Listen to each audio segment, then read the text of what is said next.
elevating my hand because of the sprain. Yeah, I believe I do have a sprain in my hand, and it hurts a little bit. That sucks, babes. I know. I mean, I can still do stuff, but it's like if I move it a certain way, it's like ow, Even when I was fixing the sheets on my bed, I was like, ow, it kind of hurts a little bit, but it's nothing like super severe. It just is annoying. We just rotated your mattress. Uh-huh. And I'm wondering how that affected your hand. Not bad. No, it didn't. It actually didn't, because I was using my whole hand. So, like, for example, if I'm doing something with your hand like this, and I kind of move it a certain way, like, for example, if my hand is like this, right? Look at this. Oh, you're kind of like holding your thumb and your fingers together. And it's just certain movements will aggravate it, if that makes any sense. It does. Yeah, like certain movements will aggravate it, and I'm trying not to do that too much. Last night, Jaylo. Yes. I reminded you of the time in 2011 when I went on a 6-mile walk in the snow back in Colorado. Yeah. And I'm about 2 blocks away from the apartment I was living in at the time when I slipped, fell on my wrist. I didn't break it, but it was sprained. Ow. And I had to keep it elevated. Okay. If you don't mind, I'm going to keep mine elevated right now. I have no problem with that, babe. Now, I'm curious. Yes. One thing you might consider doing, we've talked about the Epsom salts. Yes, and I'm thinking about getting some later the next time I get groceries. You might want to consider like lying on the floor, either in your living room or here, and getting like a mixing bowl, filling it up with warm water, and stretching it out while laying it into the bowl. So like lying on the ground. You mean like making a thing of water and Epsom salt? Yes, warm water. Okay. Putting it on a table and lying on the ground. Yeah, I also thought about, because I could do that with my coffee table. Mm-hmm. Yeah, but your coffee table is just boxes. No. You're thinking about the one. Yeah. No. I'm talking about my actual coffee table. Gotcha. Eventually, I will get a dining table, but until then, I could use that coffee table and lie between the couch and the coffee table, I think. Yes. What I thought about doing too is, on occasion, I'll take bubble baths, and I love that. I think I take one I've been taking one at least once a week. On one of the days that I'm not washing my hair, and I'm thinking of using Epsom salt in the bath, because what I do is I'll put the bubbles in. Get your rubber ducky. Not rubber ducky. Hot water, bubble, the bubble bath, or the bath oil, whatever I'm using, and then I'll put a little bit of lavender, and I think to top it all off, I'll put some Epsom salt in there, because it's supposed to be good for your skin, as well as it is for your joints and muscles. And I thought about doing that too. That's something to consider, babe. So, how do you feel about using the boxes as the dinner table? It's not ideal, but some ways I kind of like that for right now, because I can adjust them. The dining table is a little bit harder to adjust, because you have to use at least 2 people to move the dining table, right? So I like it for now, but eventually I do want to get an actual dining table and have it there. And it can be a small dining table that can fit in my dining room, because, as you know, my apartment is now filled with stuff. And yes. It looks smaller than it actually is. I mean, it feels smaller. I don't know if it looks smaller, but I don't know. In some ways, yes. In other ways, no. I remember when you first moved in here. Oh my goodness, it was, yeah. Yeah, there was like tons of boxes and whatnot. Yes, but it still seemed bigger to me. Interesting. It seems about the same size to me. Right. Oh, somebody just called or texted you. Or messaged. It's okay. Nice. That I'll check that. Oh. I'll check that later on. Very good, babes. That's not important, but yeah, I'm taking steps in getting my hand back to normal, like it usually is, and yeah. And we don't know what caused the strain.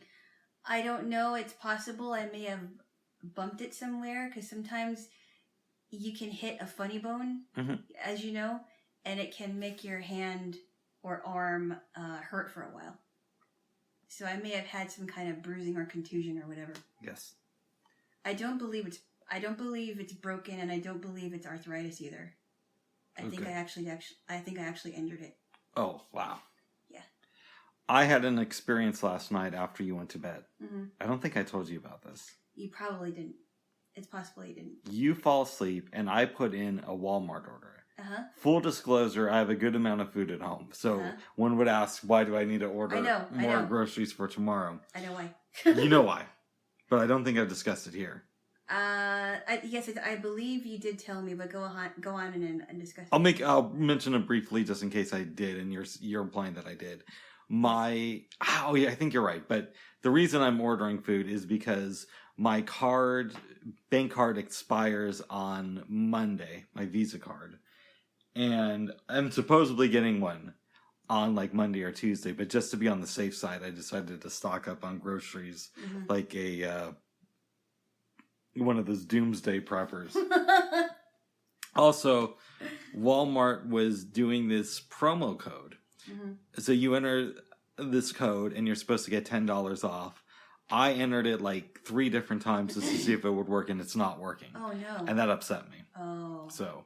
Okay. I'm sorry about that. That's okay, babes. It's not your fault. Yeah. Walmart just needs to get their shit together, I guess. And stop sending out promo codes if you don't actually want people to use them. Right, exactly. I mean, they're supposed to be for that use. So what happened? Were you not able to enter? No, I wasn't able to. I ordered the groceries. If I check my mail tonight and by some miracle the card came early and I can register it, I'll just delay the order. Because I don't need food right now. Unless, Unless it actually comes late. It comes late. Yeah. You could have gotten it yesterday, or you might even get it today. Who knows? I might. Yeah. Time will tell, babes. Yeah.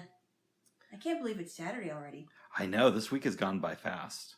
It did, surprisingly. But we packed it a lot into the last couple of days. We certainly did. Yes. And it all went as smoother than we both thought it could go.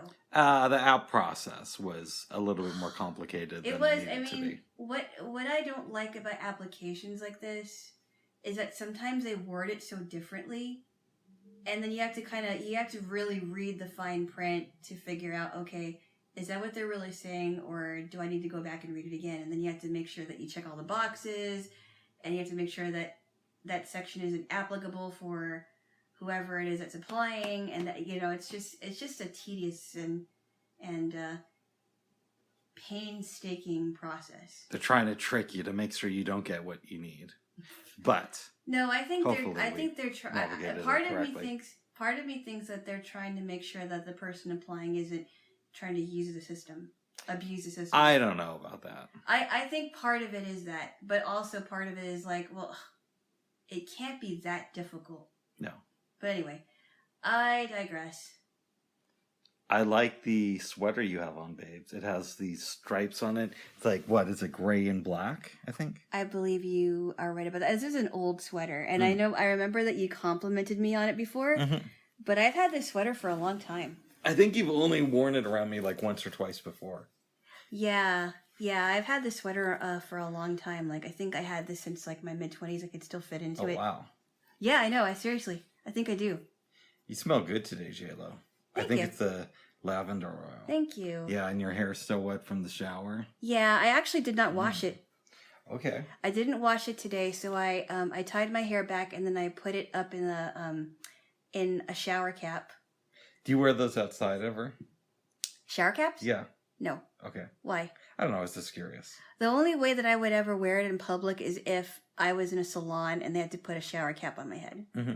If they had to. I don't remember actually doing that in a salon. I do know that when I've had my hair highlighted, I think that's when they do that. They put a shower cap over your head and they put the solution because you have to it has to hold your hair in place. When I've had my hair highlighted or colored at home with somebody doing my hair, I had to have a shower cap on. Yeah. Interesting. If you'd notice the shower cap in my bathroom, I need to get more of those. Yeah. No, I did not notice those. There's a shower cap on my counter right now. Okay. Yeah. I can be unobservant of some things. I'm surprised because you're pretty observant about a lot of things. Yeah. I know sometimes people will use shower caps to place over like different trays. So for example, if you're doing focaccia pizza, they'll use a shower cap to put over whatever you're doing the pizza in. Really? So it can ferment. Really? Yeah. I never obviously heard of that. clean shower caps. Right. But I've seen tutorials of that on I have YouTube. never heard of that before. Mm-hmm. Really? Yep. Well, I would imagine because the shower cap has elasticity, so it can wrap around whatever it is. Apparently. So I do have shower caps, even though I don't use them on my head. Really interesting. Mm-hmm. Wow, I didn't know that. Yes, whoa. Huh. Yes. So wait a second.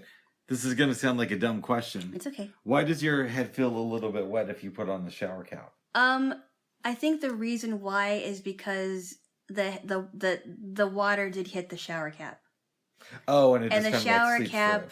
Yeah, and so it feels a little bit damp. But I did actually not wash my hair because the shower cap is kind of a thin material, so naturally, a little water would seep through the shower cap and hit my head. Interesting, babes. Yeah, so yeah, that's why. Yes. We had some fun yesterday. After doing this, yes, we kind of agreed to take a nap.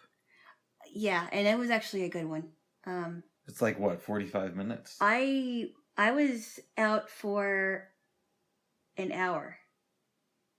I think I timed it for 45 minutes, but yeah, I think I timed it for me for 45 minutes, but I ended up waking up like an hour later. I don't remember. Did I? That was another day I did that. It might have been another day. Okay, anyway. Sometimes things go just one day into the other. It can be like one long day. Overlapping. Almost. Yeah. But I myself woke up after an hour. Mm-hmm. It was a good nap. Yeah, it was. I didn't feel groggy. It was. We watched some TV. We did. We watched some Flintstones. Tell me about the episode we saw. On the Flintstones? Yeah. The one about Daddy's Anonymous? Yeah. It was funny. It was really funny because Fred thought, hey, I work all day. You're my wife. You're at home. I shouldn't have to work on the weekends doing house chores, which he could have at least helped a little bit. He is a caveman, though. Babe. He is a caveman. I know. It's a cartoon, but he runs into his friend. What's his name? Something Rock Bottom. Chester. No, not Chester. I'm sorry. Chester was the name of the dude's son. Chester was the son, the little boy. His name was we forget his name. I forgot what his name is. His name is Mr. Rockbottom is his name. I'm sure I'll remember it in the in the story of when this. we press stop on this recording. But go ahead for now. Anyway, so he runs into so Fred runs into this guy while he's on his way home. Because he is him and Barney are hanging out with the babies. If I could correct you? Yes. I think so. What had happened is they go to the park. Pebbles, Dino is running and his tail is like tied up to Pebbles' to the carriage. Yeah, Dino is. Yeah. The carriage gets loose. It flies. Pebbles flies through this cage with a saber-toothed tiger. Right. Lands safely on the other side. Mayhem ensues, and then it's like a couple of days later. Rock Bottom is walking by Fred's place. They know each other. And Rock Bottom explains that he's going to this place for Daddy's Anonymous. Yeah, Daddy's Anonymous. And they can play cards. Yeah, and they just like put the baby carriages out in public and go and play. And the babies are just left there to do whatever in their carriage. Mm-hmm. So Barney goes with Fred. They start gambling. Fred gets home late because him and Rock Bottom just kept playing cards. And they accidentally switched babies. Yeah, but then they switched them back. Yeah, they switched them back after back and forth and back and forth. Eventually, It's the next day and they're gambling again. Barney goes out to get food and a cop helps him. He explains to the cop that there's gambling going on. Yeah, it's like, wait a minute. And the cop goes in, busts them, takes them together. The parents get the kids and leave Barney and Fred to rot in prison. For 6 months. Yes. It's implied. It's like, how long are they going to have us stay here? It's like, oh, I would say at the most 6 months. That was a funny episode. Well, let's go into the dramatic side of it. Okay. The next time we see the Flintstones, assumably, we didn't watch the episode after that, Fred and Wilma are together again, along with Betty and Barney. Yep. And I'm wondering what this episode says about the plight of the domestic housewife. To where a man can almost get his child eaten by a saber-toothed tiger. Right. Leave his baby just in public for anybody to steal hours and hours on end while he's gambling. Days in a row. And yet the wife will just pretend like nothing happens the next time we see them. Yeah, but remember, this is the world of Bedrock, where everything is solved in a 30-minute, episode. How do you feel about that? It isn't real life. No, but do you wish that there was more realism and that these themes would have continued? No. Why not? Because I want to watch the Flintstones and not have to think about real life. Oh, really? Yes. That's the reason why I watch these things, because they're funny and they're not real and they're just cave people. They live the way that they live, and that's how they are. You don't feel like you're being pandered to? No. Okay. No. I don't think of it as like that. It's just a cartoon, and I love the Flintstones, no matter how Neanderthalish Fred may be. Or Barney, Well, that's good. And it's a funny show. There's funny things that happen. They have animals doing their work. Mm-hmm. They have the duck doing the laundry. They've got the elephant vacuuming. Things like that. It's kind of funny. What does this show teach us about animal hierarchy? Because a lot of the animals are just there as workers, right? Yes. But Dino, even though he does some stuff around the house, he's considered a pet that Fred will play with on occasion. Yep. So, what do we learn about class or how animals are treated based on their importance in the family from the show, if anything? Or is it just... Well, I heard that dogs especially, right? If we're not thinking about dinosaurs, Go right? ahead. Dogs especially like it when they have a purpose, whether they are a pet or whether they are a pet/worker. Yeah. And they pride themselves on it because they want to help. They want to help people. They're helpful animals. I don't know about dinosaurs because Dino was a dinosaur. Dino was a dinosaur in the family. So I don't know how he feels about that. Do you think that Fred and Wilma are neglectful pet owners? No. Okay, why not? I don't think so. I don't know about Wilma. Maybe Wilma should be playing around with Dino more. But I know for sure that Dino just loves Fred. And Pebbles. Right, but they have all these other animals, and we don't know how they get fed. Yeah, the rabbit. Yeah, the rabbit on the TV. Yeah, we don't know how they sleep. We don't know where they rest. Yeah. But you don't think they're neglectful. They're just products of their time. I don't think they're neglectful. I think they're just products of the time. Yeah. I think it's just how they live. Nice. Well, compare that to... So you haven't watched the cartoon called David the Gnome, have you? I haven't even heard of it. David the Gnome was a cartoon that was played on Nick Jr. I used to watch it when I was little. And David the Gnome is voiced by Tom Bosley of Happy Days fame. Mr. C. Mr. C, right? He plays a gnome who is a doctor.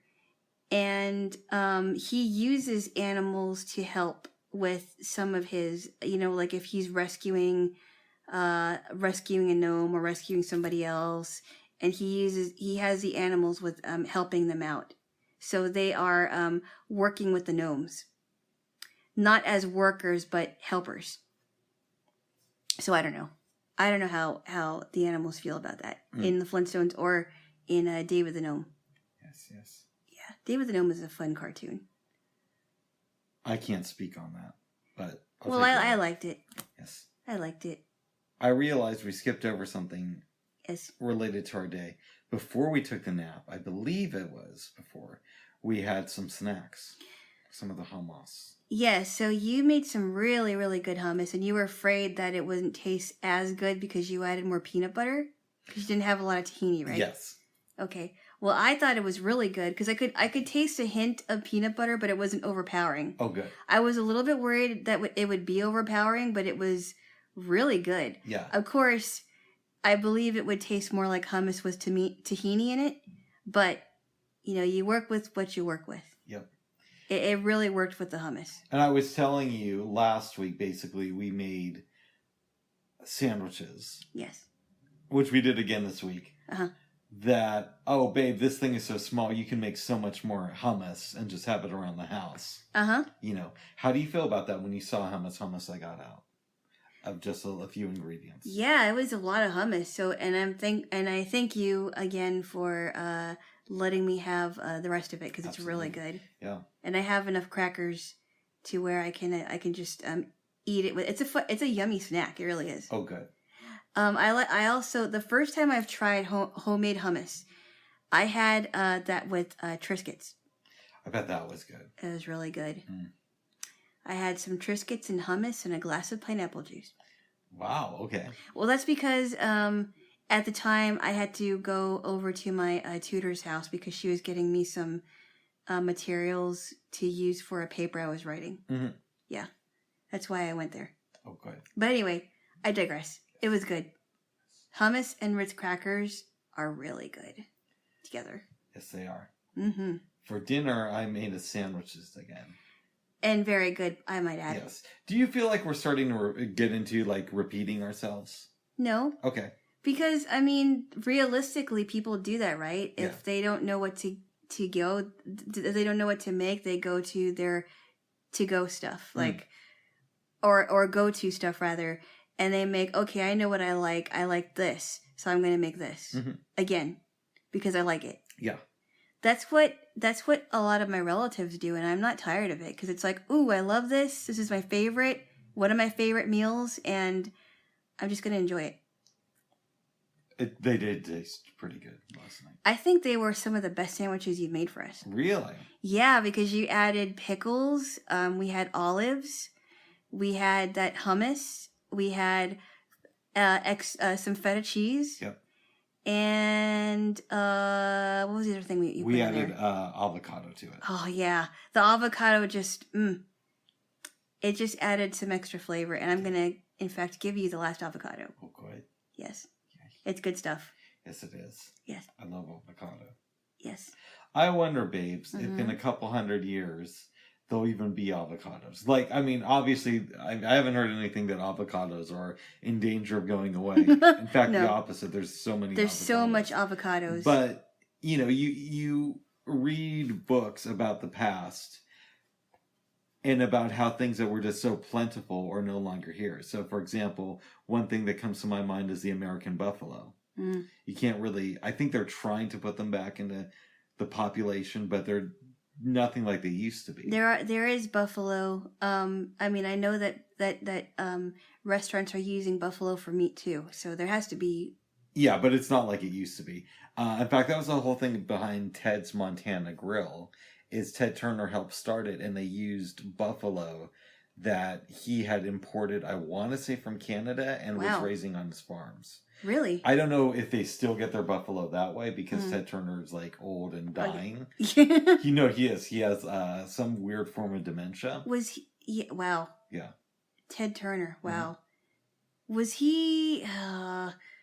Was he linked to Jane Fonda? They were married. They were married. Okay. Yeah. Okay, that was right. I was right about that. Okay. Mm-hmm. Okay. Yeah, I thought so. Ted Turner. Wow. And was he the Was he part of the Turner movie? What is it? Turner Broadcasting. He started. Turner Classic Movies. Yeah, I want to get this right, and I might be getting a few things mixed up. but TBS, I think it was just called like Channel 17 in Atlanta. Mm-hmm. He started broadcasting it over satellite when cable was new back in the 70s. So, and then he changed it to TBS. Turner Broadcasting System? I believe. And it became a cable channel. Yeah. Then he had the idea for CNN. Mm. He bought the archive of... he bought MGM and then sold the company but kept all the old movies. Oh, wow. And used that to start the Turner Broadcasting. Turner Classic Movies. And then a couple years later, he bought Hanna-Barbera and used that as the backbone for starting the Cartoon Network. Really? Yeah. I want to say in 1996, he merged his company with Time Warner, and they threw him out. Eventually, they were bought and sold to a plethora of different places, and now they're owned by AT&T. But yeah, he helped start all that stuff. Wow, really? Yeah. Mm-hmm. Wow. And he originally began in billboards because his dad owned a billboard company in Atlanta. Wow, that's interesting. He also owned the Atlanta Braves. Really? He, I believe, won the World's Cup for sailing. For sailing? Yeah. Wow. So he's an interesting man. Sounds like he had a really interesting life and career in entrepreneurship. Yeah. You've never read his book, Call Me Ted? No. It was interesting. It was good. Wow. But he married Jane Fonda in the 90s. Ooh, poor guy. What do you mean? I don't know. He got after she hit the wall or what? What? Is that what you're trying to say? What? That he got her when she was ugly or what? No. I'm just saying she doesn't seem like a nice person. Really? I don't know. I've been hearing things about that controversy with her and Vietnam. Yes. And that didn't really sit well with me, and I don't know. I don't know that she would be a nice person to talk to or anything. But how much of that is just you're paying attention to Newsmax and they're designed not to like her? No. It's actually documented. There is a controversy about her, and that's why they call her. That's why they've called her Hanoi Jane. Yeah. No, but that was also like 50-something years ago, and you've got to let people change. You know. I mean, I would hope that she does, that she has changed, but I don't know. I mean, I don't agree with everything she's done, but she's an activist. She's gotten some things wrong and other things right. And I don't know how she is as a person. What I thought was really interesting, though, is on some movies, she has played the opposite of how she, how she usually is. Yeah. Like on 9 to 5, she played... more conservative. A more conservative person, which is really interesting, is the opposite of how she really believes. I don't know. I don't know how I feel about Jane Fonda, honestly. But she is getting older. She's in her 80s. Wow. And Ted Turner is also around the same age. I heard her do an interview, and she said that out of all of her ex-husbands, she gets along with Ted Turner the best. Wow. Mm-hmm. Didn't she have, like, in the 80s, like, an exercise video or something? Apparently. Wow. Yeah. I don't follow her that closely, to be honest. I've only heard, different things here and there, but she seems like a nice lady. I do remember that my mom used to watch an exercise video in the 80s. I think she used to be on TV, and I think the name of the lady who was doing the exercise video was Janice. I think it was called Body by Janice or something. Okay. And she used to have that on TV. It was kind of interesting. Shout out to Janice. Hello, Janice, whoever she is. Hopefully you're still alive and kicking. Right. Kicking up dust. Hopefully not. Another fuck. Oh, stop. That's what Tupac said in that song, I Ain't Mad at You, at the beginning. Oh, that's nice. I don't care. I don't. Uh-oh. I don't listen. I'm sorry. I don't listen to a lot of Tupac as much as you do. You should. He's not my favorite rapper. A lot of people say he's the greatest rapper of all time. I don't know if I'd go that far, but he's definitely really talented. No, I'm just not into a lot of like the hip hop stuff that you got into. I don't know. But that's just me. Okay. What do you have? I guess I just liked like some of the things that he had on the radio, but that's about it. He has a lot of good records though. Yeah. And you said you liked the Machiavelli album when that all... That's probably my favorite Tupac album, is Machiavelli. Wow. Yes. But I digress. Digress? We did not listen to Machiavelli last night. No. But after dinner, we did watch the remaining 2 films in the Before trilogy. Oh, there's so much I want to say about that. Yes. Do you want me to give the overview Go ahead. Yeah. Before Sunset? Yes. Okay. It starts off, Jesse is in France giving an interview about his book that just got published. And it is loosely based on the night him and Celine spent together about 9 years earlier. Mm-hmm. So he's talking to all these reporters in this bookstore. He looks over, and Jesse spots Celine. There she is. He goes over to her, they talk, and Jesse says, I know I have to catch a flight, but I have a little bit of time. So why don't we go and get some coffee or something? Yep. She agrees to wait outside. He gets the number of the driver who's going to take him to the airport, allegedly. Mm-hmm. They start walking around the city. She kind of explains to him that she's been doing activist work. Mm-hmm. I don't know if she was inspired by Jane Fonda, but she's like an environmentalist or something. Yeah, she seems very into helping people and this type of thing. They eventually talk, I guess it's somewhat early in their conversation, about their plan to meet 6 months later. Mm-hmm. Jesse, first he tries to play it off like he didn't really go, and, he just stayed in America. Yeah. She explains that she couldn't make it that day because her grandmother, who we hear her talk about in the first film, died, and her funeral was that day. Mm-hmm. So she really couldn't make it. Yep. It quickly comes out that Jesse did come. Yep. And he borrowed $2,000 from his dad. Yeah, and he owed him, and I think after that night, he spent like a few more days in Europe. And he even put some flyers around with his telephone number. Yeah. Never hoping heard that from her. Yeah, hoping that she would find it, yeah. Until this movie. Yeah.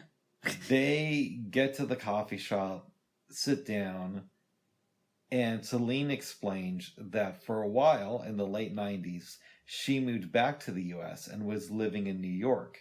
Kind of around the same area where Jesse was living. And he had no idea. Mm-hmm. No idea. But how would he know? How would he know, yeah. Exchange numbers or emails. They didn't, no. No. He says that, he's going to be on the plane for 8 hours. Yeah. So Jesse wants to walk around. Mm-hmm. They get up, they leave. It's shopping day in Paris, but she's not going to... She doesn't want to shop, yeah. To, doing that type of stuff. It's a madness. It's madness, she says. They're having a conversation about life, like... What would they do if it was their last day on Earth? Mm-hmm. This type of thing. Mm-hmm. And, eventually, she says that she learned that he has a wife and a son named Henry, who's around 4 years old. About 4, yep. Mm-hmm. Yep. He starts talking about what's that like. He's married to a lady who he's known since, I don't know, college. Yes, it was college. Yeah. They had an off and on thing. Eventually, she got pregnant, and Jesse thought that it would be the right thing to do to make an honest woman out of her. That's right. That's right. Just like I'm trying to do with you. You're trying to make an honest woman out of me. It hasn't worked. An honest man out of you, not a woman. Not okay. A woman. Good. You're not woman enough. Thank you, darling. Okay, go on. Apparently, in France, they have this tourist thing where you can take a boat. Yes. On the river. Jesse sees this and wants to jump on it. Yeah. He does. You're going to miss your flight. He's like, I know, but I don't want to try this. We got plenty of time. We have plenty of time, yeah. He borrows Celine's phone, calls the driver. They start talking on the boat, and he just goes on about, Celine, why didn't we hook up that day? I mean, I know it happened, but, why didn't you go? Why couldn't have things been a little bit different if your grandmother would have died a few weeks earlier? Yeah. Or even a couple days earlier, a couple days later, it could have worked out. Yeah. And who knows what would have happened. And he tells a story about how he would always think about her. And on the day of his wedding, his buddy is driving him to the funeral home. And he's still thinking about her. I mean, church. The church, not the funeral. The funeral home. Yeah. Yeah, and he thought that he saw her outside the window. And it was her walking into a coffee shop that was a few blocks away from where she actually lived. Yep. Who knows if it was her or not? It could have also just been a lady who looked like her. Who looked just like her, yeah. We don't know. Who knows? Yeah. Anyways, they just start talking about fate. They get out of the boat, run into the driver. Jesse says, you know what, why don't we drive you to your apartment? Mm-hmm. Get in the car, and she starts talking about how the book brought up a lot of emotional stuff for her, and about how it's weird. All of her ex-boyfriends will say, you know, you taught me how to respect a woman, and because of you, I was able to get married. And then they get married, and she's like, and she can't handle this at this point. Nobody asked her to get married. Yeah, nobody asked her to get married, but all her ex-boyfriends are saying, you taught me how to love, and now I'm marrying the love of my life. Jesse explains to her that, you know, you may think that I got it all figured out because I have a wife and a kid and a successful book, but my life is torture. I love my son and everything, but me and my wife don't really connect like we should. And it's bad. It's really bad. Yeah, it's really bad. And he tells this story of this recurring dream he has of Celine being pregnant and being with him, and then he'll wake up and be next to his wife, and he'll feel like he's a million miles away. From her, yeah. Yes. It's like, I know she's there, but I'm like a million miles away from her. Okay, eventually we get close to her apartment. Jesse says, I want to walk you to the door. He tells the driver that. They go, run into some people from her building, and get her cat, Shay. Yeah. There's a joke that Jesse makes because he lived in a communist country. Yeah. And he's kind of like, oh, so you're kind of a communist now. And of course, Che Guevara. So he kind of has some fun with that. Yeah. They go into her apartment. He says that he wants to hear her play a song because she is good at the guitar. Yep. And she's apparently very good at singing too. Yep. She makes him some tea, plays a song about him, which is kind of a catchy tune. And she's like, "Come on, you?" And then after she's done, he kind of says, "Oh, come on, do you just fill that song with the name of every guy that passes through your apartment?" Or has passed through. Has passed through here, yeah. Yeah. Yeah. He puts on some Nina Simone. She tells him that she saw Nina Simone twice in concert and is basically describing the things that she would say on stage. Mm-hmm. Celine's dancing around, and eventually she looks at Jesse and says, "You're going to miss your flight." And he's just like, I know. And that's where the movie ends. Yep. It's funny how it ends like right there, abruptly. Yeah. And he even said in interviews I've watched with Ethan Hawke this week that he likes the movie and he likes how it had an ending like that, but it is sort of like a quick ending. It comes out of nowhere. It does. Yeah. A very quick ending. It's a short movie, but it's powerful. Yeah. What are your thoughts on it? It like I said, I think it's almost in ways almost a duplicate of Before Sunrise, in that it kind of picks up where Before Sunrise left off. In some ways, yeah. In some ways. But now it's 9 years later. Jesse still seems like he's still confused about a lot of things, and he's still trying to figure out. He's married with a little boy. He's and not happy, and he has a book, and he's richer, a little bit more richer, but he's not happy with his marriage. It's going south. He loves his little boy, but he doesn't know how he's going to keep it together. And then he sees Celine, and he doesn't know what to do. But he risks it. He risks it all for her. And knowing that it's going to cost him his marriage. Celine is pretty confused too. She's very confused, but I think she's even more neurotic in this. Well, she starts to become neurotic. Yeah, we'll get to the but third I'm gonna come at some point in this. But she's definitely confused. Emotionally. Yeah. I hear what you're saying. The film is similar in tone to the first one. Definitely is. But I do enjoy Before Sunrise a lot more than Before Sunset, even though it's so good. And remember when I made that comment last night, right, when we were talking about it, and I said, I feel in the second movie that they just couldn't seem to fully enjoy each other's company. Yeah. Like, and the first one they did. They certainly did, because that's when they met each other, and things were new. But because of the fact that Celine missed that time that they promised to meet each other again, and what how the book impacted her life afterwards, it seemed like they just didn't know how to enjoy each other again in that day that they had. Do you get that sense? I have some questions for you though. Okay. What does this film teach us about the illusion of outward success? Because Jesse's coming back to Europe as a successful writer now, Mm-hmm. but that doesn't fulfill him. Yeah. And so oftentimes in society, we're trained to look at things like, I don't know, I'm probably dating myself, but lifestyles of the rich and famous, or see celebrities on the red carpet of movie premieres and think that they've got it all figured out, only to hear a couple months later that their life is in complete shambles. Right. Well, it's just, I mean, it's like you think about what is success to people, because in my people in my life, I won't mention who they are, think that success is getting a good job, having the house, having the car or cars, having enough food in your pantry and in your refrigerator. A lot of people think it's having having enough money to redo your kitchen, right? Mm-hmm. And a lot of people think that success is having all these things. But there are people that have been able to have happy lives even if they don't have a lot of money. Yeah, I want to look at this from another angle. So, okay.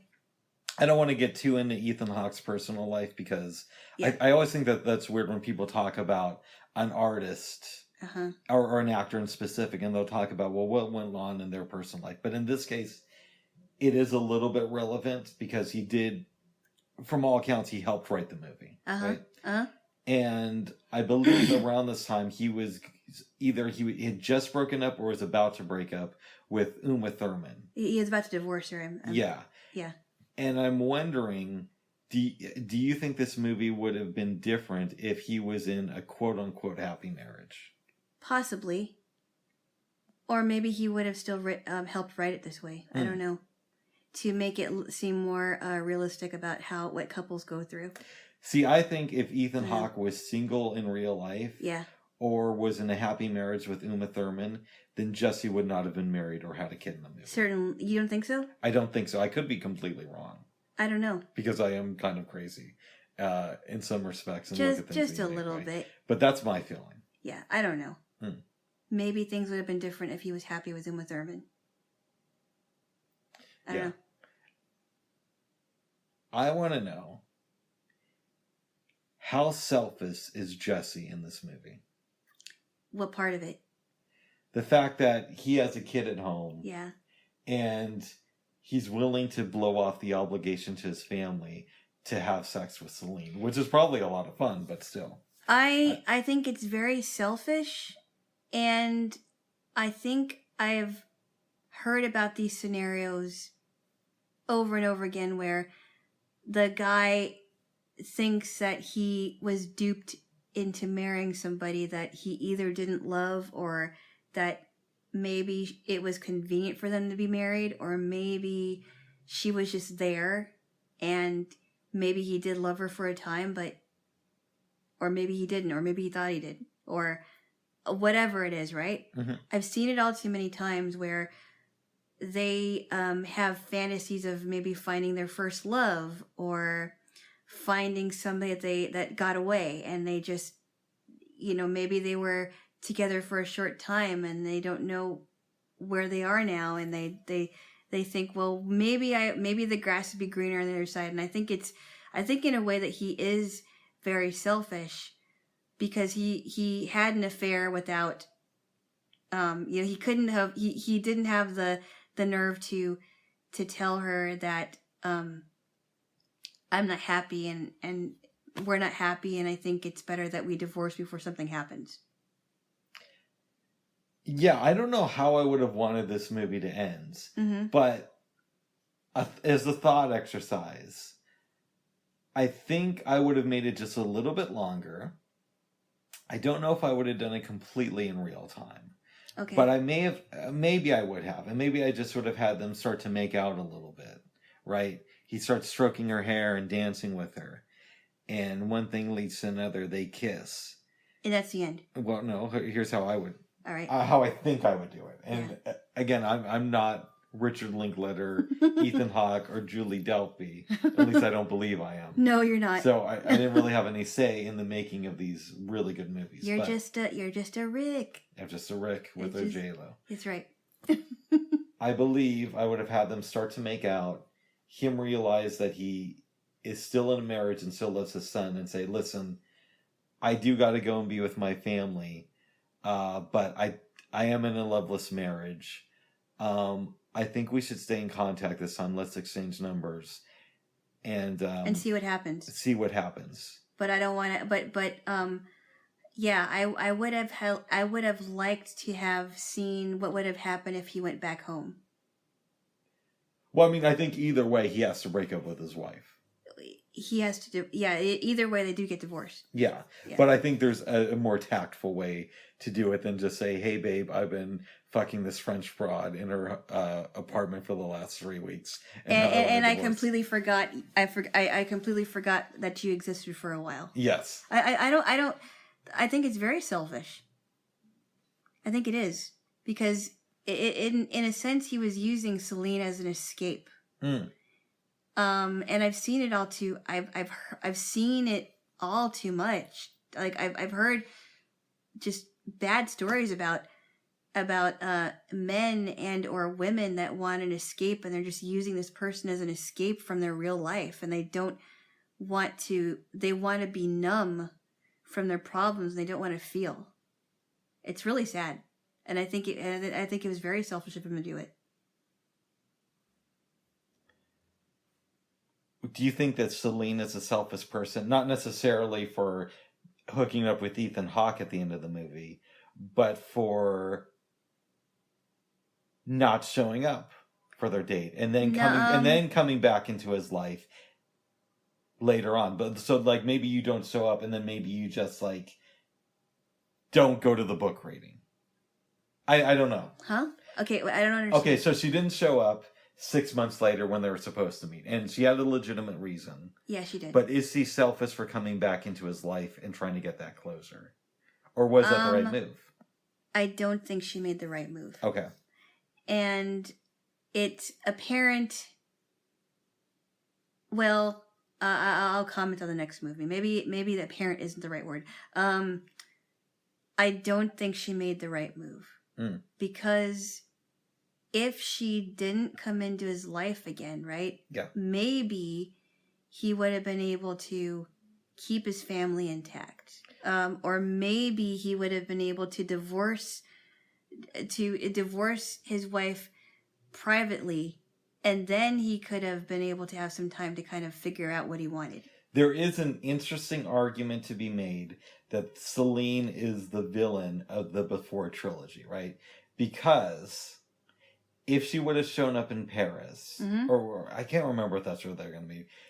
If she would have shown up when it might have been Vienna, yeah. Okay. If she would have arrived in Vienna like Jesse did, yeah, there's a good chance that Jesse never would have married his wife. Yes. And had a kid who he subjected to a loveless marriage. Well, this is where and we've had conversations about time travel, right? Yeah. This is an example of what I would call, if any little thing that you could change about your past could significantly and immediately affect what goes on in your future. And this mm-hmm. is an example of that. This maybe speaks to the differences between me and Celine. Mm-hmm. But if I had an opportunity to hook up with somebody who I spent a passionate night with, or go to the funeral of my grandmother, who I was close to, I'd probably go and try to hook up with that person. Why is that? Well, the grandmother's already dead. She's not going to know if you were at her funeral or not. I understand, but I mean... But she's been her granddaughter for years. She was close to her grandmother. She couldn't just, she if it were me, go ahead. I think I'd feel terrible for missing a funeral. I'm sorry, for missing a funeral just to be with some guy that probably might not even remember, or may not even care about me after all that. Well, in fairness, Celine doesn't know for sure if Ethan Hawke is going to be there or not. Yeah. I mean, they agreed to, but they didn't exchange numbers or anything. You know. But yeah, I think both of them made the wrong move, honestly. Yeah. I think she's a little bit more... I don't know if I want to say that. I was just going to say I think she might be a little bit more culpable than him. But maybe it's not fair to place that on her. I think both of them are. No, they both are. Yeah. But does she bear more responsibility? But maybe not, because she may have felt like she really couldn't go and meet him. Well, I have more things to say about the next movie. Should we move on to the second one? Because then we can talk more in context. I have more things to say about the second movie, or the last movie. Do you want to give the overview? Or would you like me to? Why don't you do that? Okay. It starts off in Greece. Ethan Hawke is walking his son Henry through the airport. They've just spent the last 6 weeks together, and it's been a great time. Yes. We can see that his son is a little bit distant. He's preparing to fly to Chicago to go back to school and be with his mom. Yep. And we get the sense from this kid that his mom and dad do not get along. Yeah, in fact, he admitted to his dad, Jesse, that mom hates you. You might as well just not come to my anything. Because Jesse was thinking about flying out to Chicago in a couple of months to attend his son's piano recital. Right. She's like, no, don't even bother, because mom hates you and she doesn't want you around. Ethan Hawke watches his son go to the gate, or the plane rather, I guess, leaves the airport, sees Celine, and we notice that they have 2 twin girls who are maybe around 7. And they're sleeping in the back of the car. Yep. He gets in the car. They drive off. They have a really cool conversation that we don't need to cover everything now. But I love the part where they're talking about the ruins in Greece and the apple stuff. And he's like, so they purposely passed the ruins. Yeah. And it's like, well, what's it to say? You snooze, you lose. Yeah, because the kids wanted to see that. And Ethan Hawke's like, well, we could go on our way back to the airport. And Celine's like, we're not going to do that. And he's like, yeah, this is a good lesson for the kids. You snooze, you lose. And then he took the apple from his daughter's hand and eats the apple. And he's like, this is a community apple. We're teaching her to share. And then the girls wake up, and the little girl looks, and she's like, hey, what happened to my apple? Yeah, and one of them's like, well, what happened to the ruins? And they're like, oh, honey, we were going to go, but they were closed. They were closed. Oh, they were closed. And it's like, what happened to my apple? And she says something to her in French. She's like, oh, well, I forgot what it was. Yeah. I don't know what it was. It was in French. They go shopping, but that's not really important. They go shopping for to get food for the house that they're... Right. Yeah. We go back to this house. We find out that a lot of people are staying there. We learn that Ethan Hawke wrote 2 more books. One of them was about his relationship with Celine. And he's working on a 4th book right now. Mm-hmm. There's a time when their kids are playing in the water. Jesse gets a text. We don't see it at first. And originally I was thinking it was from his son. I thought so too. Yeah, which is the greatness of this movie, because that's where your mind would go to. We find out slightly later that Jesse's grandmother died. Uh-huh. Right? Uh-huh. But it's not really that important to the plot, which I like. No, it's not, yeah. And then there's this cool dinner scene between all the adults. We find out that Jesse and the family were invited here by this respected writer. Who's played by this British guy. Yeah, who's not really an actor, but he worked behind the scenes on some big movies. Yes. And... so their family's there with the old guy and his grandson and girlfriend, this other couple, and this old lady who used to be married to the other guy's either friend or brother. Right. Mm-hmm. And they're all just having a conversation about what it's like to be in a relationship. and where they are in life. Their ideas about love and why they married this person. And or got together. Got together, yep. I really like this scene, but when I watched the film earlier this week, I was afraid that the movie was going to be about all these people instead of about Celine and Jesse. I was kind of curious about where it was going to go with these families, with these couples, because I wanted to know more about them, but I was shocked that it never went back. I'm glad it never went back. Because, yeah, but I know that you're glad about it, but I wonder about these people. I don't, maybe it's good not to know, but I also want to know what's going on with them. Yeah. I could see that. Yeah, but maybe that's the brilliance of Richard Linklater, is that he wants people to keep on guessing, and he wants people to want more. At some point near the end of the dinner, it comes up that one of the couples got a hotel room for Celine and Jesse for that night. Mm-hmm. They were thinking about not going, but the couple kind of insisted, so they agreed to go. They would be very offended. Yep. Right? The next scene after the dinner, the two of them start walking to the hotel, and they're talking about life. Jesse brings up the fact that his grandmother died. Mm-hmm. They're still just mulling over everything in their head about, the summer. And he's like, I can't believe I'm 41 now, and she's like, I can't believe I'm this fat middle-aged mom, and, and saying like, well, do you think you can spend 56 more years with me? Yeah. Funny things like that. At some point they stop into this temple, but that's really not that important. Mm-hmm. They get to the hotel. And this isn't really that big of a scene, but I like it when they're in the lobby. One of the ladies at the front desk is a big fan of Ethan Hawke's books. Yes. And her husband, read them together. Mm-hmm. So he gives his autograph. The lady looks at Celine and says, you're the real Madeline. Oh, could you please sign this book? And she doesn't want to do it at first. And then Jesse's like, she'll sign the books. I just love that. It's a small thing, but I thought that was really cool. She'll sign the books. Yes. Go to the hotel room, having a good time. So I think, did they open the wine then, or no? No, it's a little bit later in the movie. Okay, yeah. But they notice that they have it. Yeah, and it's a nice room and a big bathtub and everything. Yeah. So Jesse pulls down Celine's top. Basically, they start making out. I'm not going to go. And it looks like they're about to get it on. Oh, jeez. Yes. But then Celine's phone rings. We learn that it's Henry.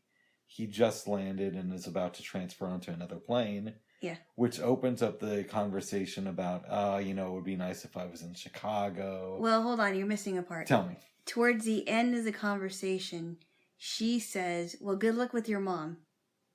Right? And so that kind of starts the conversation. What do you mean good luck with your Remember when she's talking to Hank? And oh yeah, you're right. I'm sorry. I'm sorry. I missed that part. Because she's telling him. Yeah. He's telling her that he landed in London. And you made a great observation. Yes. And Jesse's a little upset about did you have to say the thing about the mom? I know you didn't mean it. I know you didn't mean it, but did you have to talk about that? And then it started this whole big it just opened a can of worms. We should also say that earlier in the car, Jesse had kind of alluded to it would be nice to be closer to Hank. And that they should move to Chicago. Yeah, it wasn't a huge thing, but it was brought up. And she was like, I just started this, I'm in this really good job, and you're asking me to give up my job to move to Chicago to be closer to your son. Yeah, and it spirals into this long argument. But it's not boring, though. It's not boring at all. Even though it's a long scene, it's really interesting. But a whole can of worms starts to open, and then you see, Celine's neuroticism in full force. Yes. I take care of you, I take care of the kids, I babysit, I feel like I'm taking care of everything, and you're expecting me to move to Chicago to be with your son, and I hate your ex-wife. She calls her a cunt at one point. Yes, I know, but you didn't mention it. Sorry. I wanted people to see it for themselves. Oh, sorry. Okay. She calls her, see you next Tuesday. Okay, yes. Okay. She pretty much hates the ex-wife, which I'm not sure why she's she's put the blame on her because she doesn't solely put the blame on her. Yeah, but she was putting not just the blame on Jesse, but on her. Yeah, I get it. I don't completely agree with it, but I understand what she was saying because there was this huge custody dispute. And when Celine was pregnant with the twins, she went back to France so her mom could be there for the birth. And Right. Jesse's ex-girl moved with Hank to Chicago where the child custody laws apparently are a little bit different. Okay.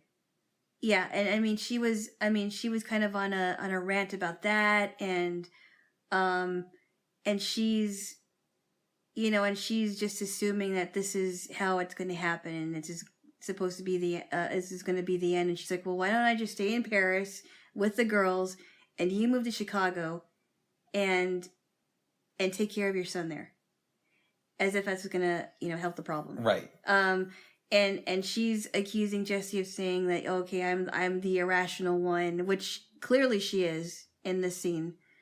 And he's trying to calm her down by saying, look, if you spent more, if you spent, all that energy you spent whining and complaining about everything that's horrible in our life, if you spent that much time... Eighth of the time. The eighth of that energy in playing your guitar and singing, then you would be like the next Django Reinhardt. She walks out of the room, then comes back and accuses him of cheating on her.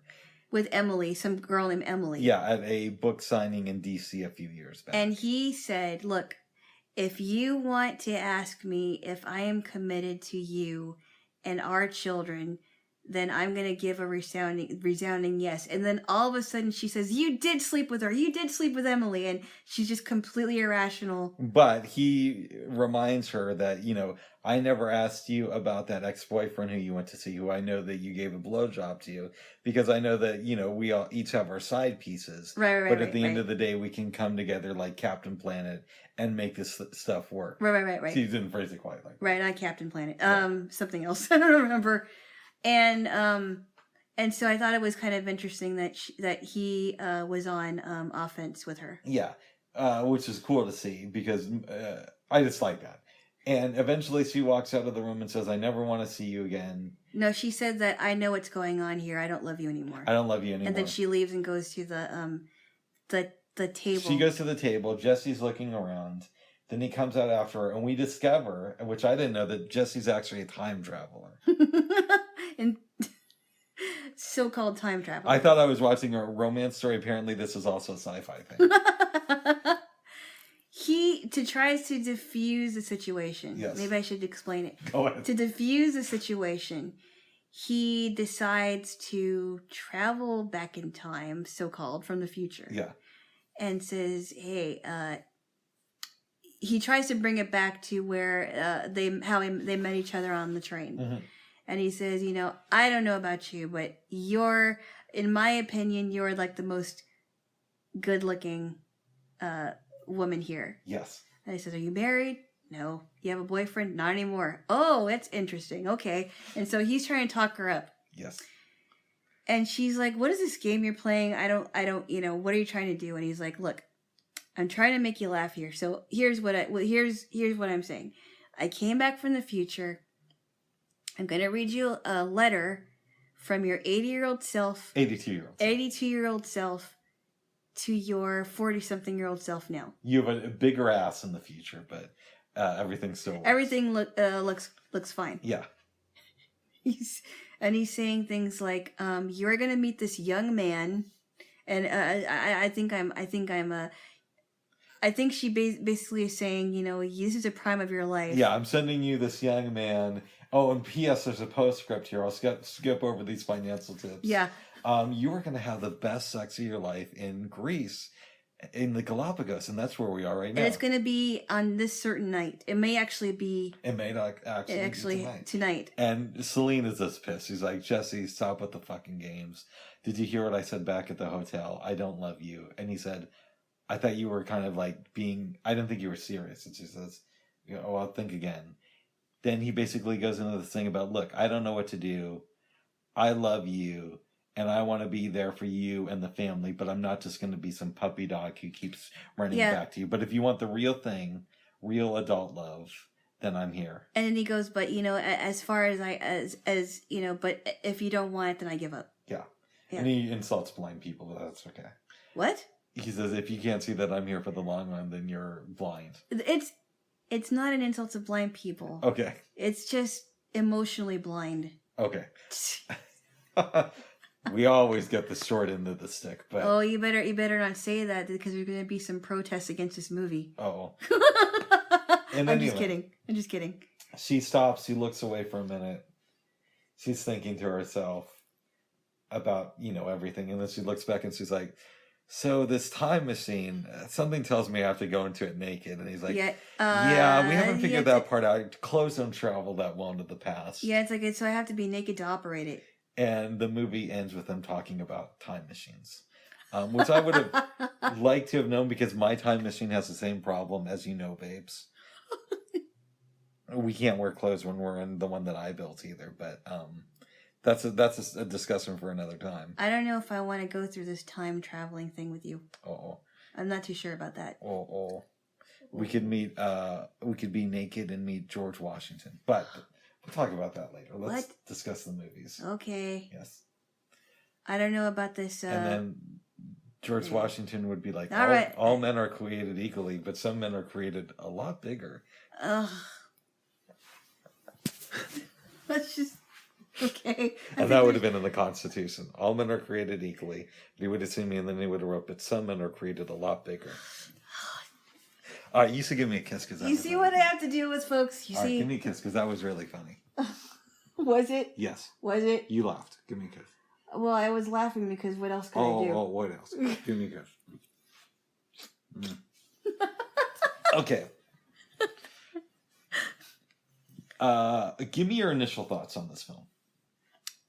I wasn't sure where it was going to go. I thought maybe they were going to break up at the end of the movie and then never resolve their problems. Mm-hmm. I did.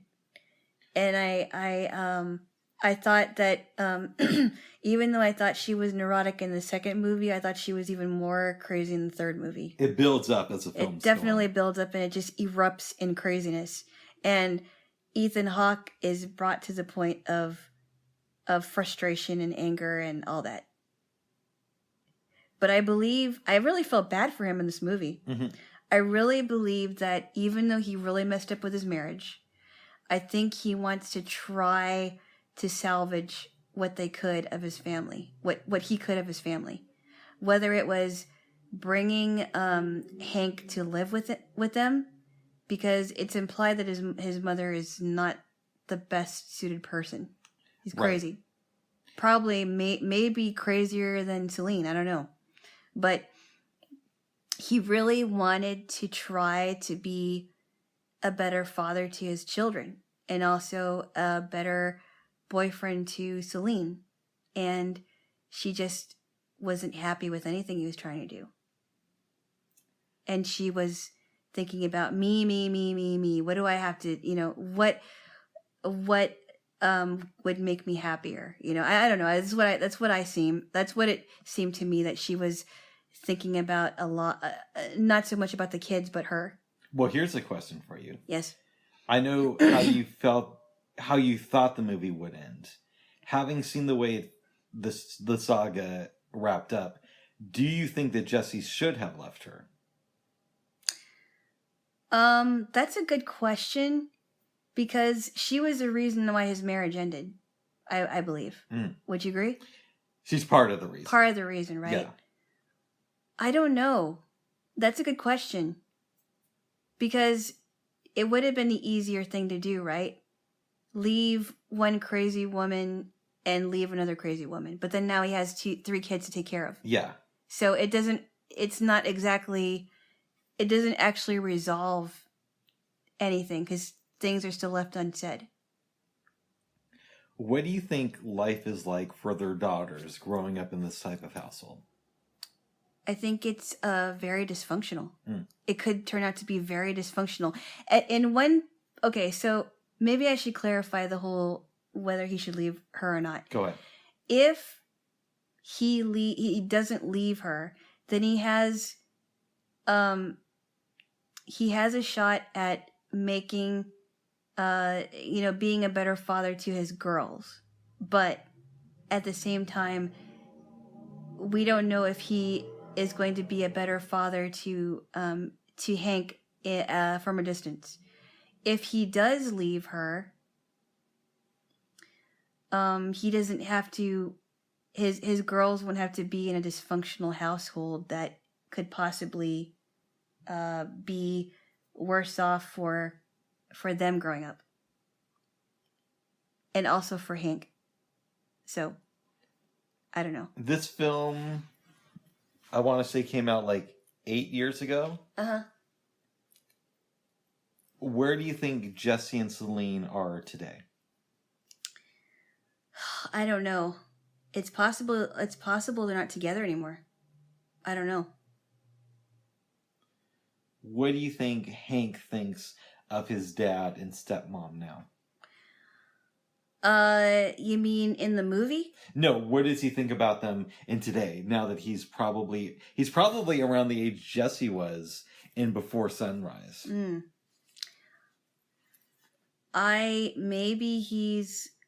Maybe if they do break up, right?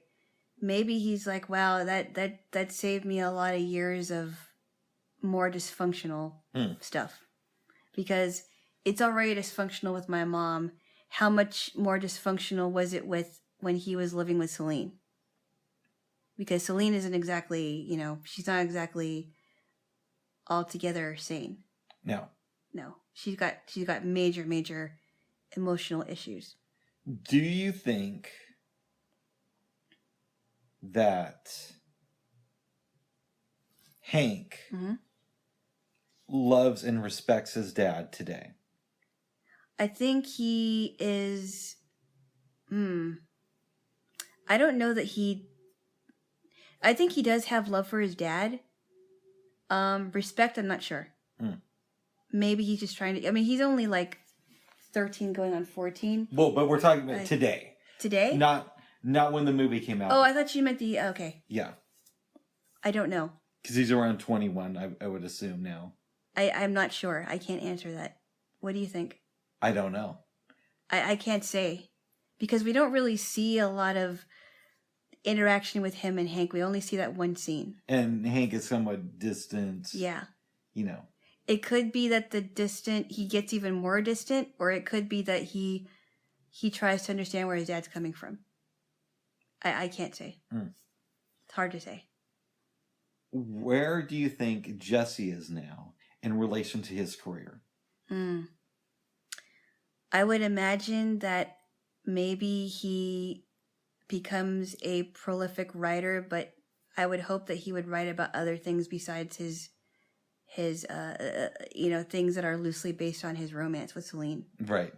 I would hope that he writes about something else. He gets that On the Waterfront book off the ground that he talked about. Right. Oh, that's right. He did. Or that book about the pop song. Yeah, I think that would have been an interesting story. Could have been. In the duration of a pop song. Yeah. I would hope that he writes about other stuff besides what's going on in his life. Are you glad that you seen the entire trilogy? Yes. Are you happy with the way the movies ended? With Celine and Ethan Hawke kind of at least getting through the night together? I would, so... With the time machine discussion. So, I guess I go back and forth with it because I would have loved to have known what happens with them. If they do break up with each other, if they end up getting married, if he decides, I want to be single and I don't want this dysfunctional stuff anymore, and I want to find a way to take care of my kids without these women. Based on these first 3 films, would you watch the 4th one with these characters? I don't know if they should make a 4th one. I don't think they should. No. But that's just me. And I don't think the movies make a lot of money. I was on Wikipedia the other day. I believe, if I remember correctly, the 3rd one is the highest grossing film in the trilogy. Really? And it's only made like $23 million worldwide. Only? Yeah. I believe these are films that people kind of discover how I did on cable TV, either that or through people telling them about them. Wow. But they're not like huge financial successes. I don't know. I'm not sure how. I don't know. I don't think there should be a fourth movie, honestly. I agree with you. Yes. Yes. I'm glad you do. Yes, babe was. Glad you do, love you. Is there anything else you want to say about these movies? They were super good. Mm-hmm.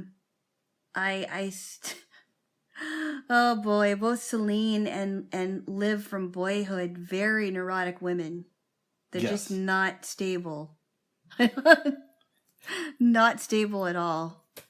A question I have. Yeah. What does the third film in this trilogy teach us about the fantasy of pining over someone versus the reality of getting what you want? Oh, I think I can answer that. Tell me. You may think that your ultimate fantasy that you want to be with would change your life forever, but it could be the total opposite. It could make your life worse. It could make your life a whole lot worse than it would have been had you not. Well, let's explore this. Pursued it. Let's explore this. Yeah. Is Jesse better off for reconnecting with Celine? I don't think so. I think that it's possible that he brings out the worst in her just as much as she brings out the worst in him. Do you agree or not? I don't know where I fall with this one. Yeah. Cause I've been thinking about that too. As someone who has been pined after, and I'm not saying this to brag, but it's true. It has. I am dating a former prom queen. I was, yes. But for someone who has been pined after for years and years and years, I think to myself, if I was actually linked with someone that had used to be pining for me for years, I don't know that it would be a good idea at all, because I don't think I would be able to make that person happy. Is that because the expectations are too high? I think it's because they're holding on to the past. So the person I was before, let's give an age. Like the person, like if this person were pining for me from high school, it doesn't matter. Like if I was between the ages of 15 and 18, that 15 to 18-year-old girl is different than the 40-year-old person I am now. Also different from if someone was pining for me from back when I was 22, right? Yeah, you've changed in those years. I've matured, right? I wonder, but go ahead. Hey, what are you trying to say? No, I'm just having fun. Oh my goodness. So I don't know that it would have been a good idea, because could I have made that person happy? I don't think so. Because they would have been holding on to the past. They would have wanted me the way that I was before. And I would hope that I would have changed. I would have matured. And they probably would have changed. So I don't think that I would have been happy with that person. What do you think about that? I don't know, babes. I think their expectations would be way too high. Yeah. Yeah. There have been women in my life who I've wanted to hook up with, or who I've had like brief experiences with, but I wanted those experiences to continue. And oftentimes I think to myself, I'm really glad that we didn't continue that, because now I have this memory of what could have been. You know, I keep going back and forth, like what could have been if I would have ended up with this person, we would have had a relationship. Could things have changed? But now things are different. They've moved on, obviously. I wasn't a part of their life for a long, long time. And I don't think I would have been able to make them happy. I mean, in some ways I'm about to contradict myself, because there are scenarios where I wish I would have just hooked up with somebody who we didn't connect with for whatever reason. Yeah. And just had like sloppy sex for a while, or gotten into a relationship. But this was years before I met you, so I could have done both. Okay. I go back and forth with it because sometimes I get stuck in the, what could have happened? I mean, maybe we could have been really good together. But then I think, wait a minute, there are reasons why we never ended up together. Big reasons. Yes. Very big reasons. And I'm like, and because of said person's consequences also, we never ended up together because of it. Yes. And do I really want to go back and think, it should have happened, but there's a reason why it didn't happen. And I have to remember that.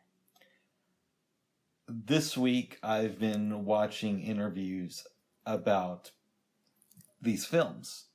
And there's an interesting YouTube video where somebody's interviewing Ethan Hawke for about 45 minutes just about the Before trilogy. He said it was very collaborative, but something else struck me about this interview. He said that, he's been making movie for years, and there's only been 3 films that he worked on where he was so exhausted by the end of it that he didn't attend the wrap party, which is basically this big, after party for everybody who worked on a movie. Right. And he said those films were the Before trilogy. Wow. Yes. Which brings me to my next question. These films are beloved by the fans of them, right? You've heard me gush over the first one for as long as we've been dating, pretty much. Yes, you've been gaga over these characters. I mean, it's almost like they were old friends that you were... Yes. And I will tell you this with no shame. Yes. The first movie, Before Sunrise, has come up in past relationships. I've never watched it with a girlfriend, but we definitely Except for me. Right. But I've definitely talked about the films, or at least the first film, with exes. Did they watch it? In one instance, I briefly dated this girl who had seen the first 2 movies, and she said that I should watch the second one. Right. This was around the time that the third film came out. Oh, I see. Okay. Yes. But we had the we fortunately were able to watch 3 of them. Exactly. But I'm getting a little bit off the beaten path. So these films are beloved by critics and the fans of them, but they don't make a lot of money. Ethan Hawke has said that they're a lot of fun to work on, but they're very exhausting. I asked you earlier, should they make a 4th one? No. But my next question is, should and will are very different things. Yeah. Will they make a 4th one? Do you think? I hope not. I really don't want them to make another one because the 3 movies speak for themselves. I think they're good altogether as a trilogy, and I don't think there needs to be another one. I believe that in 30 years, people will still be talking about this trilogy, and I'm wondering what you think about that. Possibly the ones who have seen it. I'm so thankful that you showed them to me because... Yeah. Well, I mean, you could say the ones who are seen it about any films, right? Yeah. But I think that these films will be remembered very fondly by film historians. Right. Because I'm sure that I know people in my life that have never watched these movies. Yes. And they would have never heard of it had I not mentioned it. But I'm glad you told me about it. Because now Richard Linklater has proven to be a really good director. We got to watch more of his stuff at some point. Yeah, and I also want to watch more of Alfred Hitchcock stuff too, because I've really gotten into the ones that we watched. Yeah. Yeah. A question I have for you. Uh-oh. Now having seen the trilogy, I know that you said that you would recommend Before Sunrise to some people. Yes. I'm wondering if that's still the case. Yes, I would. Okay. Yes, I would. And I'm wondering, when you recommend it to people, will you recommend that they watch the entire trilogy or just the first film? No, I'd recommend all 3 of them. Would you recommend them as a package, though? Or is this individual movies? No, as a package. Okay. Because you have to, if you're going to understand all these 3 movies, you have to see the big picture. Right? Yeah. You have to see them, you have to look at them individually and then put the pieces together.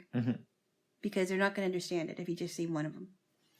Or 2 of them. Yeah. I like the way I've seen them in some ways, because we already know I saw the first film in the 1990s, and I didn't see 2 or 3 until this week. and I've watched them both twice. And both time when I've watched 2 and 3, I've watched them pretty much back to back in the same day. Mm-hmm. And I think that's the way to do it. Yeah. Yes. So, you would recommend this trilogy to family? Yes, I would. And friends? Yes, I would. Nice. Because if they're, like, for example, and we talked about pining, right? Mm-hmm. If somebody was really having problems, thinking about the past, how would it have been if I would have married this guy, or if I would have gone out with this guy? Why didn't I take that opportunity? I would say, why don't you watch the Before trilogy and then come back and talk to me about that? Yes. Because I mean, it really makes you think about whether or not, even if you've been pining so long for this person, is it really a good idea to go for it? And I do believe that after seeing these movies, it probably wouldn't be a good idea. I won't go that far, but I will say that raises questions about. Maybe I should rephrase it. Yeah, it really makes you think about whether you should go for it or not. Mm-hmm. Not that it always would be a bad idea, but I think in this case it may have been a bad idea for those two. Mm. Because now they've got 2 little girls in the mix, and they've got another boy in the mix. Yeah, and they're going to be affected by it. And children are affected by the parents. I believe by the decisions parents make. I think most people would agree with you. Yes. Unless they're really fucked up parents, and then they'll be like, "Oh, I can do whatever." But unless they shouldn't be parents. Exactly. Right. But I think most people would agree with me. Yes. So it really makes you think about exploring the idea of carrying a torch for someone for years. Mm. Maybe it's best to keep what could have been a thought, what is it? An afterthought? A thought. And just keep in the back of your mind, and you think fondly on those memories of this person, and then you go on with your life, and you wish them the best. These films, conversation is like the main, like conversation and time are like 2 characters who are also a part of these films, right? Uh-huh. And in some ways, like I love conversations. Mm-hmm. You could look at these films and think like, these are 3 separate podcasts that have visuals to them, right? Mm-hmm. Because they're so wordy. And I'm wondering, what do these movies teach us about the importance of conversation? Well, it's different because, like I told you before, I think it was sometime yesterday, that I was glad that they were adding more characters to the 3rd movie, because in the first 2 movies you didn't see a lot of people. It was just them. Yeah. And I kind of wanted it to mix up a little bit, because we can go on to the 3rd movie and they have this big long conversation, which was, most of it was that. But I wanted characters to be in the mix, like not just the focus being on them. And I'm glad that they added those characters for a short time in the 3rd movie. This is going to sound like an odd question. Your questions are kind of odd sometimes. Well, but this one might be even more odd or abstract than usual. Okay. So, you said, well, before I ask that one, what are you doing? No, I just put some Melaleuca oil on, and okay. Yeah. Yes. I have a in case anyone's wondering, I have a nightstand with a box on it that I keep things in, and that's why you're hearing things in the background. Love getting in your box. All right, Jaylo. Let's get to my question. Hey. Which requires a little bit of explanation. Okay. Film critics and historians will usually tell you that you should judge every film by itself, right? Okay. And for the most part, I agree with that. But with trilogies, it gets a little bit complicated because these films kind of like go into each other. Uh-huh. And so I'm wondering, this is where things might get a little bit crazy. Okay. How would you rate each of the movies individually, and then how would you rate it as a trilogy? I have no idea. Okay. Okay. Oh, so I'll go individually first. Go ahead. I would give Before Sunrise probably an 8.5. Okay. Close to 9. Is that good? Yeah. I would give Before Sunset slightly maybe not much, maybe not quite a strong 8, but it's an 8. Okay. Because I really wish there was a little bit more to that. I would give, I think I would give Before Midnight around the same score as I would give Before Midnight a slightly lower score, but around the same, close to the score of Before Sunrise. So maybe like just an 8.5. Yes. Yeah. Before Sunrise, I think is high up there. Yeah, it's the best of the trilogy. Yes. And then what would you give it overall as a trilogy? That's hard. That's really hard. Probably close to a 9. Yeah, we're pretty much on the same wavelength on this. I'd give Before Sunrise, if not a 9, then close to it. The sequel, the first one, Before Sunset, I'd give like an 8, and then an 8.5 for Before Midnight, and then the trilogy itself would be a 9. Okay. Yeah. Yeah, around the same. Yeah. I do think, not just in 30 years, but I believe in like 50 or even 70 to 100 years, film historians will still be talking about this movie, or this trilogy rather. Mm-hmm.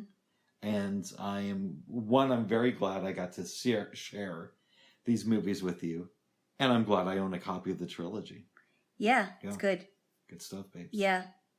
Is there anything else you want to say about either these characters, any of the individual films, or the trilogy as a whole before we move on? I am interested to do because I've talked about pining, and that seems to be one of the subjects of this film that they presented as such. I'm interested to do research and look for stories about what happened when people have been pining for each other for years, and does it really work out? Because sometimes they do. Yeah, I know cases where it does. Yeah, I've heard stories about women's boyfriends that had to go to war, and they've looked for each other for years, and they got they didn't see each other for a long time, and they both got married. But then their husbands or wives died, and then they meet up again. I told you the story about my grandfather, the one who passed away last year. Like him and his girlfriend from middle school, and they dated through high school, I believe. Yeah. They broke up, and, they both married other people, had multiple marriages, and they hooked up occasionally throughout the years. And then finally, in the 90s, they got married. Wow. Yeah. So I have to backtrack and say that that pining people that have pined for each other for years can meet up and it can work, but I think a lot of times it doesn't. No, I would agree. Yeah. The last thing I want to say about this trilogy is I wouldn't want to watch a fourth film. I don't think I want to either. But something I think might be interesting is to read a book that's a continuation of the story.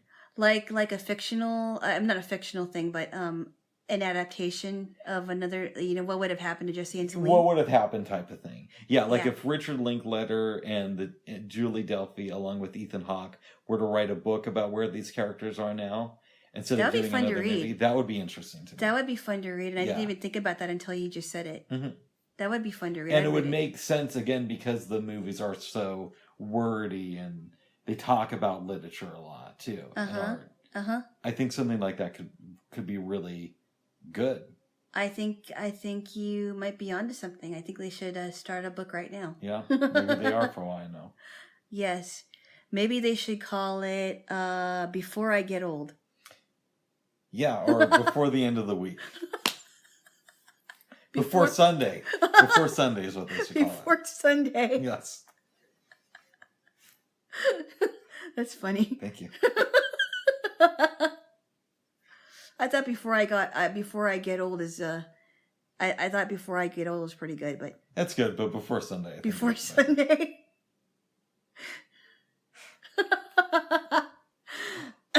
That's funny. Yes. That's really funny. Yes.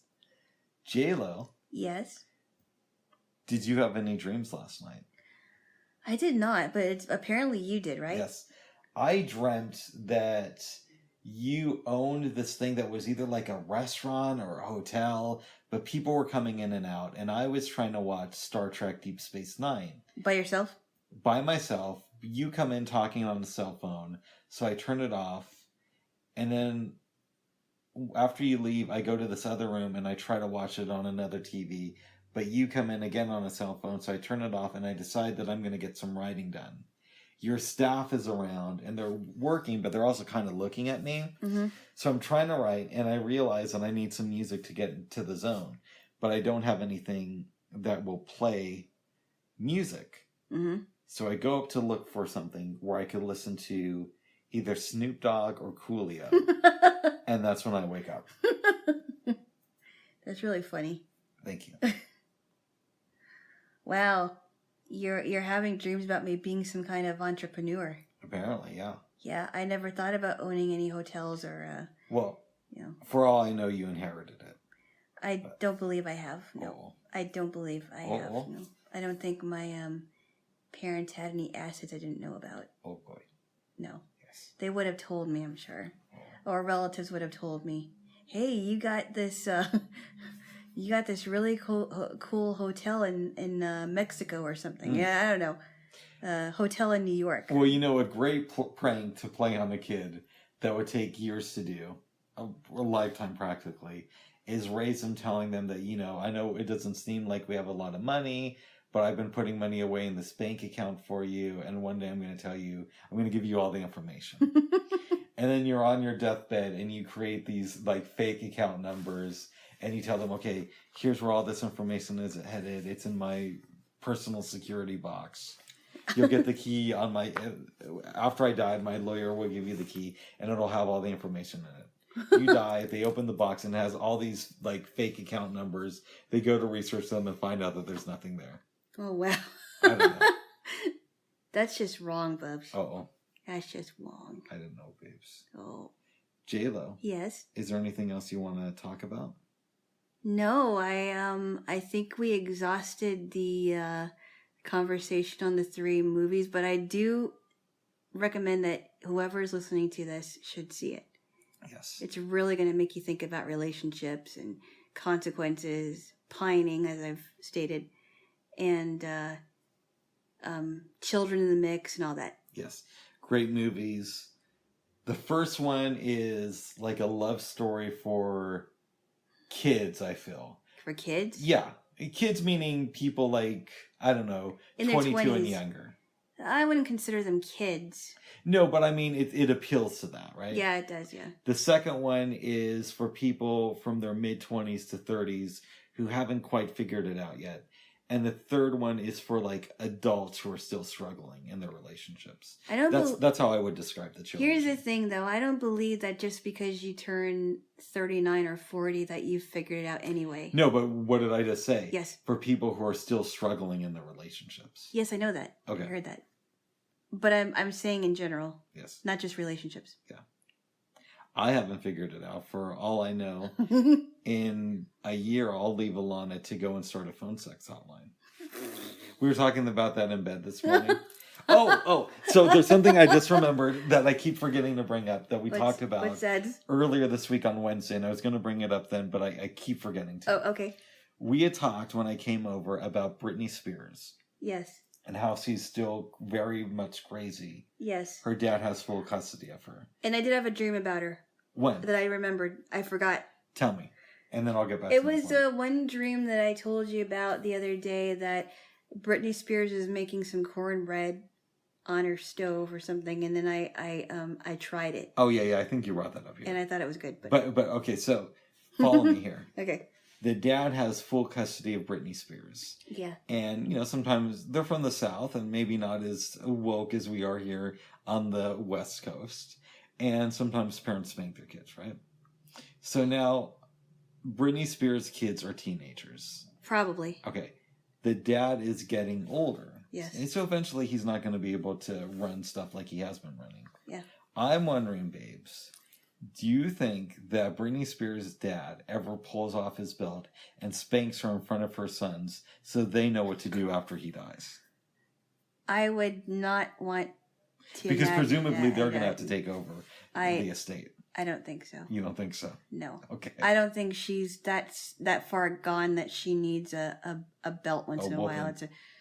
Well, I don't know. Maybe she does. I mean, she kind of got unruly with what was going on with her, and she did go into like a emotional, mental breakdown, whatever you would call it. I guess it would be a mental and emotional breakdown. Mm-hmm. But I don't think that he would have to whip her. You don't think she needs a whooping every now and then? No. Okay. Maybe a knock on the head. Nice. With a 2x4, but I was just curious about that. No, and anyways, earlier today we were talking about the possibility of one day I might become a phone sex operator if I can raise my voice and sound like a woman. And I said, "Yeah, I don't know about that. It probably won't happen, but yeah, it's a nice thought." Well, I said, well, you might be able to get some people aroused, but you also might be able to get a good laugh out of them too. Yes. More laughs than arousal. Yes. Oh, I can't believe we're going down this rabbit hole. Oh my goodness. And in case your parents are listening, I don't even know what phone sex is. I've never touched a woman, not even Alana. I'm a good Christian who keeps my hands to himself and always has. Oh my goodness. In case your parents are listening, of course. I don't think they would be, and I judging by this, what you just said, I hope they don't. Oh. I hope they don't. Well, I hope they don't either, babes. Jaylo. Yes. Are we locked in for next week and doing the Juliette Lewis thing? I think so. All right. And I don't know if I'm gonna like From Dusk Till Dawn, but I will try it out. It's an acquired taste. Okay. Both movies I'm going to show you are, but I'm interested. I'm interested to see if you like. So, the movie that one of the movies that I wanted to show you called That Night. Yes. I will say that I don't know if you're going to like it. I'm not sure. I haven't seen it in years, and I don't think I've seen all of it. Okay. So there might be some parts that I'm just like, whoa. Uh-oh. But yeah, it's different. It may be an acquired taste for both of us. Nice. So I'm not going to say that I like it or that I don't, but that I haven't seen it. I haven't seen it in so long, so we'll have to see how that is. Very good, babes. But what was it? But I think that you will. You may like the other sister. I'm looking forward to it, babes. Yes. I can't. She's a very good actress in that one. I can't wait to introduce you to Mickey and Mallory, and also introduce you to Seth and Richie Gecko. Gecko. They're not geckos, right? No. Okay.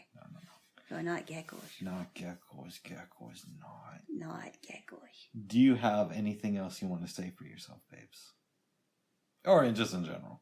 I make it sound like you have to defend your I will go on the record and say that yes, I was a prom queen in high school. I was a prom queen in my senior year of high school, and frankly, I can't believe that I was. But and I'm dating the prom queen. Right. Yes. My date and I were chosen to be and it wasn't like a normal. We don't have to go into the specifics, but let's just say. Hold on. You were the prom queen, and I'm dating the. Let me say that I did not know that I was going to become a prom queen. I was voted in. Yes. And it wasn't a normal situation. It was a surprise. We got it, and you were dating some guy who is. I wasn't dating him. You were going out on a date with this guy, and he was in a breakup situation. But we're not going to go into that. Remember, it's years ago, basically. Remember, anyway, I was a prom queen. I still can't believe I was, and that was pretty cool. Now I get to sleep with the prom queen. Oh yeah, high five, babes. Oh my goodness. All right, is that all you want to say, Queen? That's all I have to say. All right. I'm gonna go make out with the prom queen before I get ready to leave. And, I hope everyone has a good time. Yes. Oh, should we start? I've never kissed a prom queen before. Oh. In fact, I've never kissed anybody. Yes, you have. When? Yes, you have. When? Before this. Right, actually, no. You did in this episode. All right, well, very good. Well, I'm going to do it again now. Give me a kiss. My goodness. All right, anything else you want to say, babes?